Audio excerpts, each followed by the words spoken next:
하나님 말씀 봉독합니다. 누가복음 7장 11절에서부터 17절까지 교독하도록 하겠습니다. 누가복음 7장 11절에서부터 17절까지입니다. 제가 먼저 봉독합니다. 그 후에 예수께서 나인이란 성으로 가실새 제자와 많은 무리가 동행하더니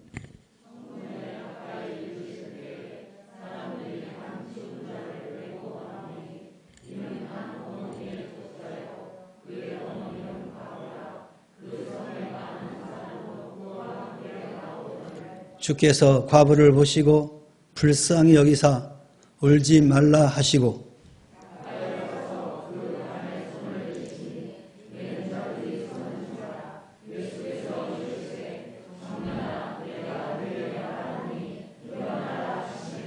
죽었던 자가 일어나 앉고 말도 하거늘 예수께서 그를 어머니에게 주시니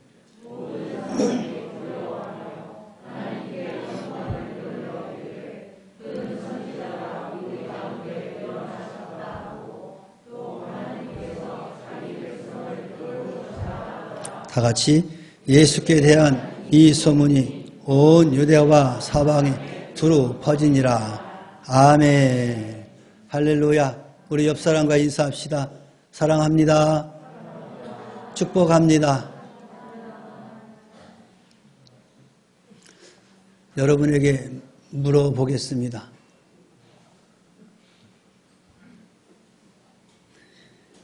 연민의 마음이 있습니까? 우리 옆에 분에게 한번 여쭤보세요. 연민의 마음이 있습니까?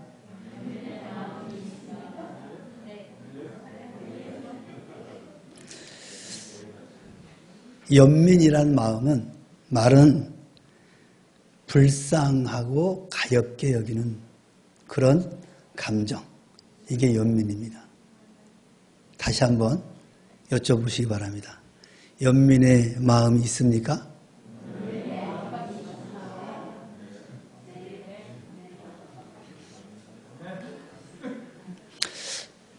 사랑의 공동체인 가정, 또 신앙의 공동체인 교회에서 불쌍히 여기는 마음, 곧 연민의 마음이 필요합니다.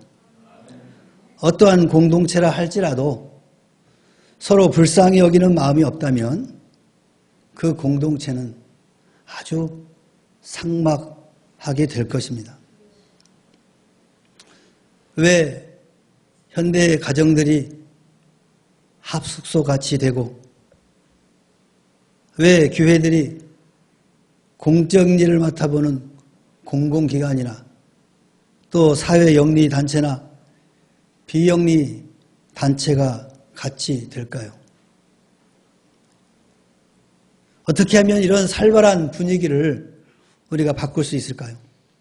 오늘 본문 말씀은 초상집을 잔치집으로 바꾸신 예수님의 이 연민의 마음을 우리에게 보여주고 있습니다. 주님의 연민의 마음은 어떠한지 이해하는 마음이었습니다. 예수님께서는 과부를 보시고 불쌍히 여기사 청년을 살리신 기적을 베푸셨습니다. 주님께서는 이 외아들이 죽은 한 과부의 아픔과 슬픔을 보시고 내 것같이 과부의 어려움을 딱하고 가엾게 여기셨습니다. 연민의 마음은 바로 이해에서 출발하게 됩니다. 주님께서는 언제나 불쌍히 여기는 마음으로 사람들을 보셨습니다. 예수님이 기적을 나타내시는 직접적인 원인도 바로 이 연민의 마음에 뿌리를 두고 있다 볼 수 있습니다. 예수님께서는 마태복음 15장에 보니까 7병이어의 기적을 베풀 때에도 내가 무리를 불쌍히 여기노라. 저희가 나와 함께 있은지 이미 4일임에 먹을 것이 없도다. 길에서 기진할까 하여 굶겨 보내지 못하겠노라. 불쌍히 여겼다 그랬어요. 예수님의 교훈의 이 동기 역시 연민의 마음에 그 뿌리가 있었던 것입니다. 예수님께서는 큰 무리를 보시고 그 목자 없는 양 같음을 인하여 불쌍히 여기사 이에 여러 가지로 가르치더라. 역시 불쌍히 여겼다 그랬습니다. 가르침도 깊은 이해가 없이는 단순한 지식 전달에 그칠 수밖에 없을 것입니다. 오늘날 학교 교육, 세상 교육 이거 자세히 살펴보면 사실에서 벗어나서 이런 연민의 마음이 없는 직업적인 교사들에 의하여서 아동 청소년들이 삭막하고 그런 냉소적인 모습을 드러내고 있는 것입니다. 가르치는 자가 지식만 전달하니까 그런 결과를 가져오는 거죠. 어른들도 다를 바가 없죠. 세상의 지식으로는 가득 차 있는데 그의 마음들은 차갑게 식어 있습니다. 정이 없어요. 연민의 정이, 연민의 마음이 없는 거예요. 저는 어렸을 때 선생님이 너무 좋았어요. 예뻐서 좋은 것이 아니라 그 불쌍히 여기는 마음. 과거의 선생님들은 그런 마음으로 아이들을 가르쳤거든요. 그래서 선생님 그 월급, 적은 월급 가지고도 아이들 뭐 사주기도 하고 학용품도 사주고 이런 바로 이 불쌍히 여기는 마음을 가지고 교육자의 그런 역할을 했습니다. 오늘날도 그런 선생님들 계시겠죠. 그런데 대부분의 선생님들이 그런 마인드가 아니라 돈을 벌기 위한 하나의 수단으로 전락해 버렸습니다. 그래서 아이들을 그렇게 불쌍히 여기지 않습니다. 그런 선생님 밑에서 자란 아이들이 과연 이런 연민의 마음을 갖게 될까요? 예수님께서 수없이 베푸신 이 치유의 기적 역시 언제나 불쌍히 여기시는 마음에 그 뿌리가 있었던 것입니다. 마가복음 1장 41절에도 예수님께서 한 문둥병자를 치유하실 때에도 민망히 여기사, 민망히는 불쌍이라는 뜻입니다. 불쌍히 여기사 손을 내밀어 저에게 대시며 가라사대 내가 원하는 이 깨끗함을 받으라. 역시 불쌍히 여겨요. 불쌍히 여기는 마음은 가엾은 사람들을 지나치지 않고 연민의 마음으로 깊이 이해하시는 그런 마음인 것입니다. 오늘날 많은 사람들이 나와 관계없는 그런 마음으로 살고 있는 거죠. 불쌍히 여기는 마음이 없어요.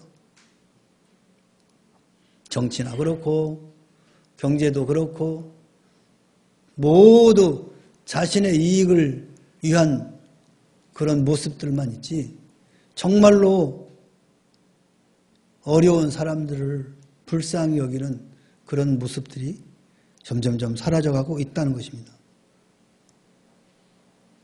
오늘 우리 명목교회 성도 여러분들은 이와 같은 연민의 마음을 꼭 마음에 담기를 바랍니다. 불쌍히 여기는 마음을 가지십시오. 또 예수님은 깊이 사랑하시는 마음이었습니다.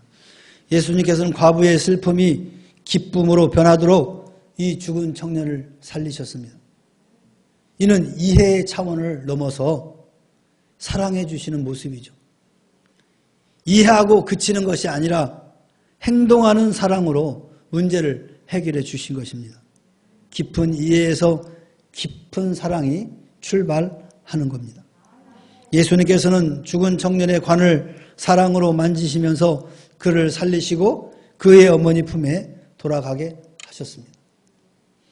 예수님의 마음은 어머니의 사랑과도 같습니다. 이 모성적 사랑은 사랑과 신앙으로 나아가야 할 공동체에 생기를 불어넣는 그런 위대한 일인 것입니다. 이해와 사랑의 언어, 그 같은 행동이 가정과 교회, 더 나아가 이 사회와 민족을 살리는 것입니다. 이것이 전도로 이어질 때는 이 지역과 더 나아가 이 지구촌의 생명을 불어넣는 위대한 일이 되는 것입니다. 그렇다고 해서 맹목적인 이해, 즉 일의 옳고 그름을 따지지 않고 분별 없이 무택되고 사랑하는 것, 악을 도모하는 사랑은 불쌍히 여기는 연민의 마음과는 전혀 다른 것입니다. 성경에는 죄와 악에서 성별되도록 요구하고 있습니다. 모성적인 사랑도 있지만 부성적인 사랑도 예수님은 교훈하고 있습니다. 시편 103편 13절에 아비가 자식을 불쌍히 여김같이 여호와께서 자기를 경외하는 자를 불쌍히 여기신다. 이 말씀은 엄위하신 하나님의 사랑을 생각하게 하는 거죠. 이해와 사랑을 빙자한 무분별한 행위는 오히려 가정과 교회를 혼돈과 무질서에 빠뜨릴 수가 있습니다. 과부의 어쩔 수 없는 그 아픔과 슬픔을 이해하는 연민의 마음이 요구되는 것이지 행악자에 대한 해픈 동정론을 가리키는 건 아닙니다.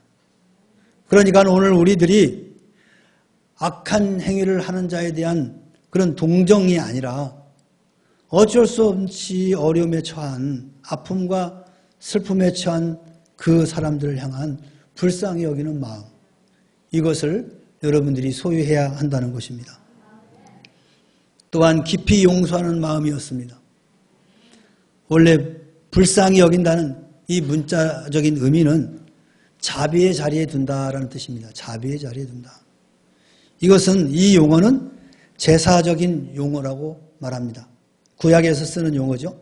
죄인이 속죄할 짐승을 제사장에게 드릴 때 제사장은 반드시 그 짐승을 잡아서 그 피의 제단에 뿌리고 그 짐승을 불에 태웁니다.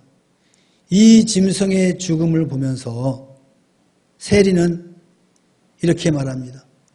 아버지여, 내가 저 짐승이 죽임을 당하는 자비의 자리, 곧 짐승 잡는 제단 앞자리에 있어야 할 죄인입니다. 이렇게 고백한 말이, 그 말은 다른 말로 말하면 나를 불쌍히 여기소서, 그 얘기입니다. 여러분 기도하시면서 하나님 나를 불쌍히 여겨주소서, 나를 가엾게 여겨주소서, 이런 기도를 하시죠. 그 얘기는 내 죄 때문에 제단에 바쳐져야 될 죄인입니다. 이 얘기입니다. 근데 예수로 말미암아 우리는 그 자리에 있지 않고 예수를 믿음으로 바로 불쌍히 여김을 받게 되는 것입니다. 그렇기 때문에 불쌍히 여김을 받는다는 뜻은 죄 사함의 은총을 받는다, 그런 의미를 하고 있습니다. 하나님 나를 불쌍히 여겨주세요. 이 얘기는 죄 사함, 죄 용서함을 받는다는 뜻입니다. 예수님께서는 내가 너를 불쌍히 여김같이 너도 내 동료를 불쌍히 여김이 마땅하지 아니하냐, 마태복음 18장 33절에 그렇게 예수님 말씀하십니다. 바로 용서의 교훈을 우리에게 주신 겁니다. 마태복음 18장 23절 34절에 보면 어떤 임금에게 도무지 자신의 능력으로는 갚을 수 없는 그런 부채를 탕감받습니다. 성경에는 10,000달란트라고 이야기합니다. 10,000달란트. 이 10,000달란트를 채무를 탕감받은 사람이 얼마 안 되는 부채 100데나리온을 가진 사람을 감옥에 집어넣어 그 빚을 갚으라고 하는 비유의 말씀을 하시면서 10,000달란트를 채무를 용서받은 사람에게 악한 종이다라고 표현하는 것을 보게 됩니다. 더 많은 부채를 탕감받은 사람이 거기에 100분의 1도 1000분의 1도 안 되는 그 자그마한 그 빚을 진 사람을 감옥에 가두고 빚을 갚으라고 종용하는 그 모습을 우리 주님은 악하다라고 표현한 겁니다. 예수님께서는 70번씩 7번이라도 용서하라라고 말씀하십니다. 여러분 살면서 용서 못할 사람들이 있습니까? 이 시간 오늘 예수님의 교훈에 따라 용서하시기 바랍니다.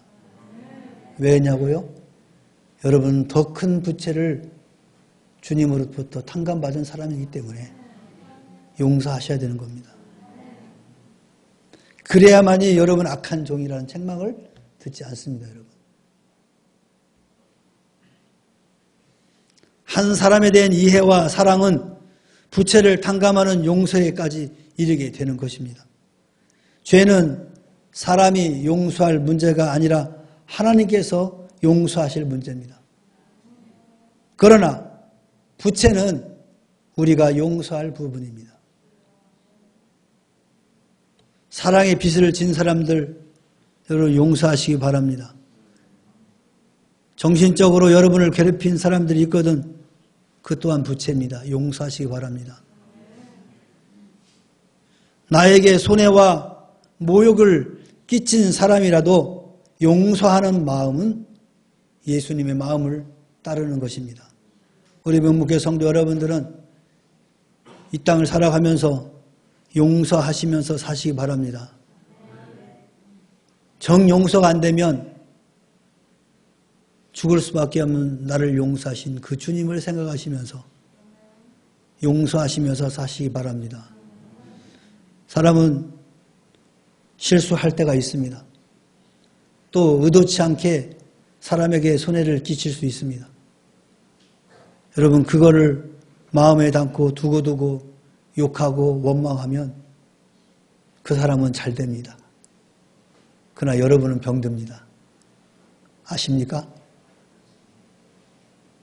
병들지 않으려면 어떻게 하시라고요? 용서하세요. 풀어버리시기 바랍니다. 그게 여러분이 살 길이고 우리 주님이 원하는 바로 연민의 마음입니다. 우리는 누구를 불쌍히 여겨야 할까요? 크게 두 가지로 물질적으로 가난한 자를 불쌍히 여겨야 됩니다. 잠언에 불쌍히 여긴다는 그런 단어가 4번 등장합니다. 잠언서 14장 21절에 이웃을 없이 여기는 자는 죄를 범하는 자요 빈곤한 자를 불쌍히 여기는 자는 복이 있는 자니라. 한번 따라서 해봅시다. 빈곤한 자를 불쌍히 여긴 자는 복이 있는 자니라. 세상 사람들은 가난한 사람, 빈곤한 사람을 무시합니다. 옷도 허름하게 입고 다니면 이상한 눈으로 봅니다. 요즘도 그러나 유명한 호텔에 포니 타고 가면은 앞에 있는 벨브이라고 하나요? 그분이 쳐다보지도 않는데 그때 좋은 외제차가 쫙 들어가면 쫓아와가지고 문 열어준대. 빈곤한 자를 무시하는 처사입니다, 여러분. 우리 교회도 그러진 않나요? 혹시 허름한 사람이 들어오면 쳐다보지도 않고 멀쩡하게 입고 들어오는 사람 어서 오세요 하고 그러진 않습니까? 우리 교회는 그런 일 없죠.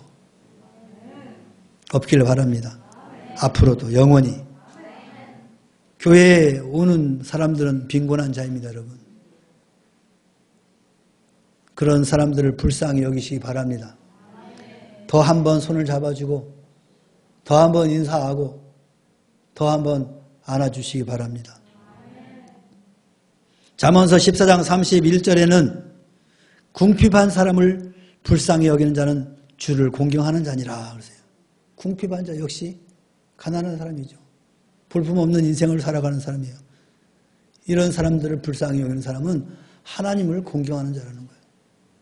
다시 말하면 하나님을 공경하는 자는 궁핍한 자를 불쌍히 여기는 거다. 여러분이 정말로 하나님을 공경하십니까? 그렇다면 궁핍한 사람들을 불쌍히 여기시길 바랍니다.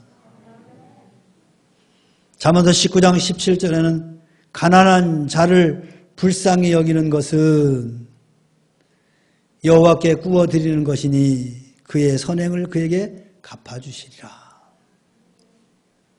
가난한 자를 불쌍히 여기는 사람은 하나님께 구워드리는 거라는 거예요. 하나님 앞에 빌려드리는 거래요. 빌리는 건 어때요? 받게 되는 거잖아요.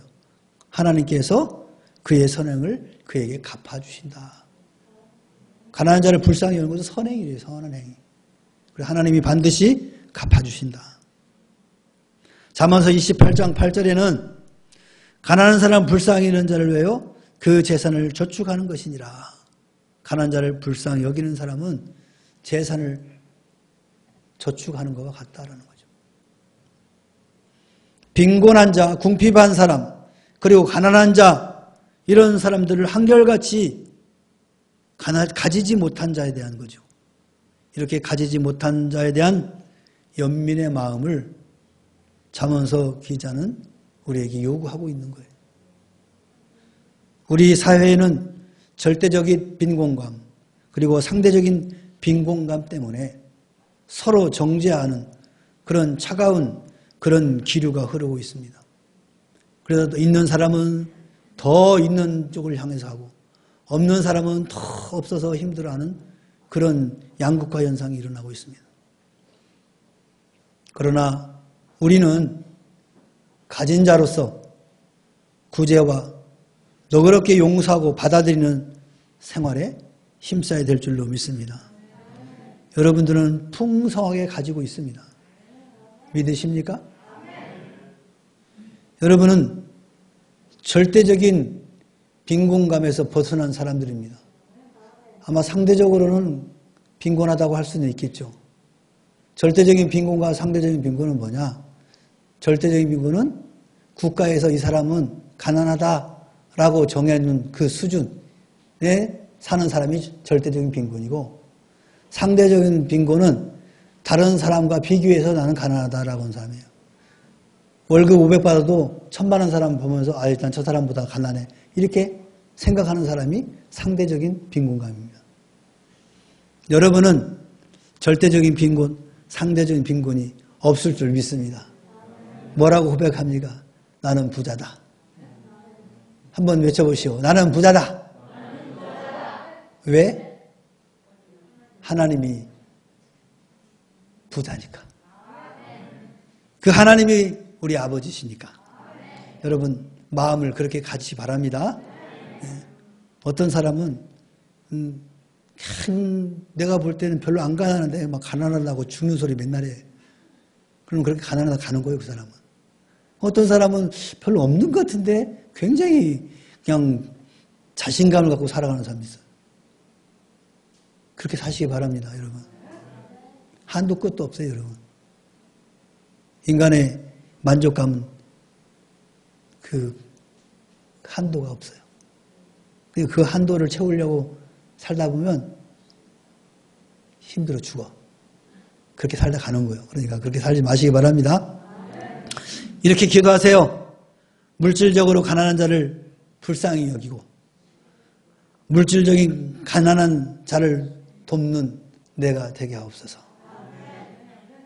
주는 자가 복 있다고 말씀하지 않았어요? 주는 거예요. 그럼 하나님이 그 빈자리를 하나님 또 채워주시는 거예요. 여러분 어르신들 옛날 샘물을 드시면서 사셨잖아요. 이 샘물을 아깝다고 가만히 두면은 샘물이 고여가지고 썩어. 근데 그걸 마음껏 퍼서 마시고 또 빨래도 하고 그러면 계속 새로운 샘물이 솟아나는 거예요. 그리스도인의 물질과는 그럽니다. 여러분 아끼고 호주머니에 놓으면 내가 안 쓰고 누가 써? 그냥 쓰란 말이에요. 그러면 그 호주머니 다시 채워지게 돼 있어. 근데 그냥 채워지면 배로 채워지는 거야. 나를 위해 쓰는 게 아니고 하나님 나를 위해 쓸 때 그럼 하나님이 더 채워주는 거예요. 더 많이 일을 하라고. 그런 간증이 여러분 가운데 있기를 바랍니다. 두 번째로는 영적인 가난한 자를 불쌍히 여기게 된다. 구약에서는 물질적으로 가난한 자의 구제를 강조를 했습니다. 그러나 신약에 와서는 영적으로 가난한 자를 불쌍히 여기라고 말씀하고 있습니다. 물질적으로 부유한 자라도 영적으로 벌거벗은 가난한 자가 수도 없이 많기 때문에 그렇습니다. 누가복음 19장 2절 10절에 보니까 세리장이 나옵니다. 오늘날 세무서장이죠. 삭개오라는 인물입니다. 이 세무서장이 얼마나 영적으로 가난했는지, 돈은 많은데 영적으로 가난했는지 많은 사람들 회중에 끼지를 못해. 왜? 나쁜 짓만 많이 했거든. 가난한 사람들 세금 뜯는다고 막 뜯어가지고 자기 부를 축적했단 말이에요. 그러니까 사람들로부터 다 외면당한 사람이었어요. 그러니까 인간관계도 외면당했지만 영적으로도 하나님을 제대로 몰랐기 때문에 그런 거죠. 근데 하루는 예수님께서 지나간다고 그러니까 그 예수님이 누군지 궁금해서 그냥 그 많은 회중 속에 들어갈 수도 없고, 그러니까 뽕나무에 올라가서, 원래 키도 작았대요. 키도 작으니까 이렇게 봐도 안 보이니까 그 가까운 나무에 올라가서 가만히 쳐다본 거예요. 예수님이 지나가는 거 보다가 이 삭개오를 보고, 삭개오야 내려오너라. 오늘 내가 너의 집에 거하리라. 깜짝 놀랐죠. 어느 누구도 이 세리하고 말도 안 섞으려고 그러는데, 아니 거기가 잠까지 난다고? 그리고 예수님께서 그 삭개오에게 마지막에 뭘 선포하냐? 구원을 선포하고 아브라함의 자손이다라고 선포한 겁니다. 구원, 영적인 구원이죠. 아브라함 자손은 오늘 육체적인 의미를 가지고 있는 거라 구원의 자손을 말하는 거예요. 영적인 구제 역시 연민의 마음에서부터 출발한다. 그 삭개오가 얼마나 불쌍했겠어. 그 조그마한 인간이 사람이 갖다가 나무에 매달려 있는 거 보니까 불쌍한 거죠. 구제와 전도는 불쌍히 여기는 마음이 없이는 안 됩니다, 여러분.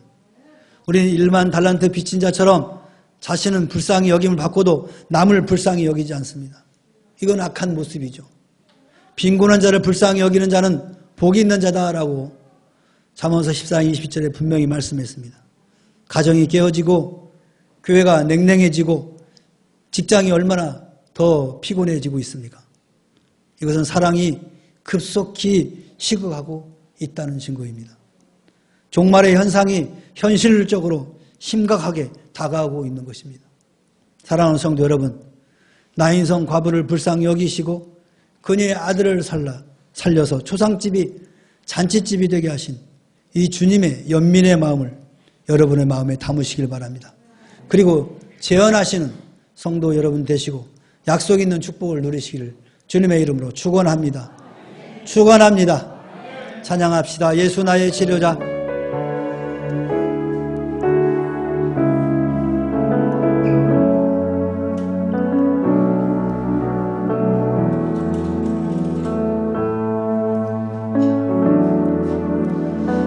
예수 나의 좋은 치료자, 그의 눈이 머무는 곳은 나의 슬픔과 고통, 고개를 들어 그를 부를 때 나라는데 예수 나의 좋은 치료자. 다시 한번 고백합니다. 예수 나의 치료자. 예수 나의 좋은 치료자. 아멘. 그의 눈이 머무는 곳은 나의 슬픔과 고통, 고개를 들어 그의 눈을 볼 때 나가는 예수 나의. 다시 한번 고백합니다. 예수 나의 좋은 치료자. 예수 나의 좋은 치료자. 그의 눈이 머무는 곳은 나의 슬픔과 고통, 고개를 들어 그의 눈을 보내 나가네. 예수 나의 좋은 예수 나의 좋은 치료자, 예수 나의 좋은 치료자, 그의 손길이 가는 곳은 나의 상처와 아픔, 영원히 그를 바라보던 나 주님, 예수 나의 치료자. 할렐루야. 나 노래하리라. 나 노래하리라. 저 나를 돌아보신 구세주를 찬양해. 하늘 닿는 곳까지 내 손을 내라. 예수 나의 치료자. 나 노래하리라. 나 노래하리라. 전한 나를 돌아보신 구세주를 찬양해. 하늘 닿는 곳까지 내 손을 내라. 예수 나의 치료자. 다시 한번 고백하며 나는 노래하리라. 나 노래하리라. 전한 나를 돌아보신 구세주를 찬양해. 하늘 닿는 곳까지 주여 해라. 예수 나의 치. 다시 한번 고백합니다. 예수는 나의 치료자. 나 노래하리라. 나 노래하리라. 천한 나를 돌아오. 아멘. 나나에 하늘 닿는 곳까지 내 손을 내라. 예수 나의 예수 나의 치료자. 예수 나의 치료. 다시 한번 예수 나의 치료자. 예수 나의 치료자. 우리 함께 기도합시다. 예수님의 치료 사역은 연민의 마음, 불쌍히 여긴 마음에서 시작되었습니다. 우리도 연민의 마음으로 나도 치료받고 이웃도 치료하시기를 바랍니다. 그렇게 살기로 결단하시길 바랍니다. 우리가 주여 한번 외치고 기도합시다. 주여, 주여. 오늘 예수님의 불쌍히 여기는 마음, 많은 생명을 살렸습니다. 오늘 우리에게도 이 연민의 마음을 요구하시고 이 연민의 마음, 불쌍히 여기는 마음이 있을 때 내가 치료받고 이웃을 치료할 수 있습니다. 하나님 아버지, 우리 사랑하는 성도들, 이 불쌍히 여기는 마음을 갖게 하옵소서. 사회생활을 하거든 직장생활을 하든 아버지의 사랑과의 관계 속에서 얻은 수많은 마음의 상처들 이제 용서함으로 불쌍히 여기는 마음으로 다 내려놓게 하여 주시고 치료받게 하여 주시옵소서. 치료받은 내가 다시 한번 세상을 향하여 손을 내밀어 치유할 수 있도록 은혜를 베풀어 주옵소서. 주여 연민의 마음을 갖게 하시옵소서. 불쌍히 여기는 마음, 가볍게 여기는 마음을 갖게 하여 주시옵소서. 우리 하나님의 뜻을 이루어드리는 우리 모든 성도가 되게 하시고 우리 모두가 되게 하여 주시옵소서. 하나님 우리를 도와여 영광 받으시옵소서. 영광 받으시옵소서. 하나님 축복하소서. 예수 나의 치료자. 이제는 우리 구주 예수 그리스도의 은혜와 하나님 아버지의 무한하신 사랑과 성령님의 내주 임재 교통하심이 연민의 마음을 갖기로 결단하고 돌아가는 사랑하는 죄자들 심령회와 저들의 가정과 직장과 사업과 생업의회와 그리고 이 나라와 이 민족과 교회 위에 지금으로부터 영원토록 함께 있을지어다. 아멘.